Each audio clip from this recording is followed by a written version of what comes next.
जय सिया राम, ओम नमः शिवाय, जय श्री महाकाल। दोस्तों, मैं नरेंद्र मैं आपका भक्ति स्टोरी व्लॉग में एक बार से फिर अपने श्रोताओं और सब्सक्राइब का स्वागत अभिनंदन करता हूं।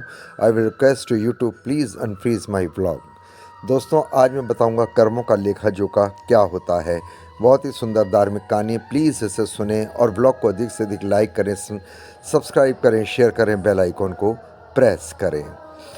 दोस्तों, कर्मों का असल सभी को भुगतना पड़ता है। एक महिला बहुत ही धार्मिक प्रवृत्ति थी और उनके नाम दाम भी लिया हुआ था। भजन सिमरन करती थी, प्रभु की सेवा करती थी, नाम प्रभु का ले रखा था, किसी गलत नहीं बोलती थी, सबसे प्रेम से रहती थी और उसकी आदत बन चुकी थी सबसे मीठा बोलना। वह सिर्फ एक ही चीज़ से दुखी थी कि उसका आदमी उसके साथ रोज़ किसी न किसी बात पर लड़ाई झगड़ा करता था, उसे मारता पीटता था और इसे गाली भी देता था।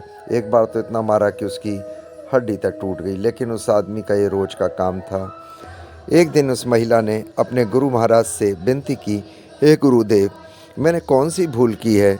मैं सत्संग भी जाती हूँ, सेवा भी करती हूँ, भजन सिमरन आदि आपके अनुसार ही करती हूँ, लेकिन मेरा पति परमेश्वर मुझे प्रतिदिन मारता है। बताओ गुरुजी, मेरा क्या वह क्या हो? वो क्या तुम्हें रोटी नहीं देता? महिला ने कहा, रोटी तो देता है महाराज, पर खाना भी देता है। ठीक, फिर भी ठीक है, कोई बात नहीं। उस महिला ने सोचा शायद गुरु की कोई और दया हो जाए, वह उसे मारना पीटना छोड़ दे, परंतु ऐसा कुछ नहीं हुआ। उसकी तो आदत ही बन चुकी थी उसके आदमी की रोज़ अपनी धर्मपत्नी की पिटाई करना। और कुछ समय के साथ साथ कुछ साल और निकल गए। फिर वह अपने गुरु के पास गई कि मेरा पति प्रभु फिर रोज़ मारता है, बताओ मेरा क्या कसूर है? गुरु महाराज ने कहा, क्या वह तुझे खाना तो देता है ना? उस महिला ने कहा, जी हाँ महाराज जी, देता है। फिर गुरु ने कहा, ठीक है, तुम जाओ। महिला बहुत निराश हुई अब की, और गुरुजी ने कहा ठीक है, ये सोचकर घर आ गई। उसके आदमी का तो स्वभाव आदत वैसी ही थी, प्रतिदिन वही झगड़ा मारपीट गाली गलौच। बहुत तंग आ गई थी। कुछ साल फिर गुजारे, फिर वो गुरु के पास गई और बोली, महाराज अब मुझे उससे बर्दाश्त नहीं होता, कई हड्डियाँ टूट चुकी हैं, बताओ मैं क्या करूं?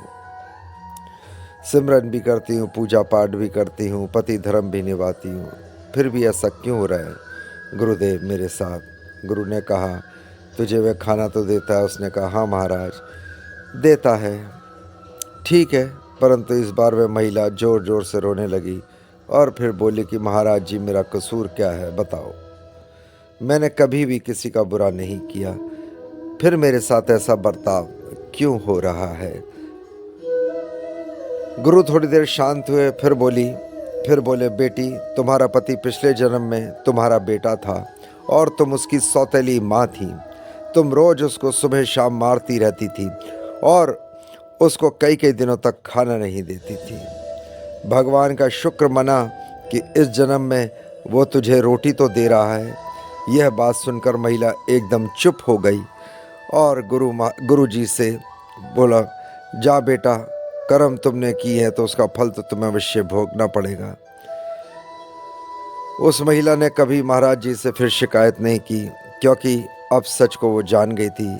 इसलिए हमें भी कभी किसी का बुरा नहीं करना चाहिए, सबसे प्रेम और प्यार और शालीनता के साथ रहना चाहिए।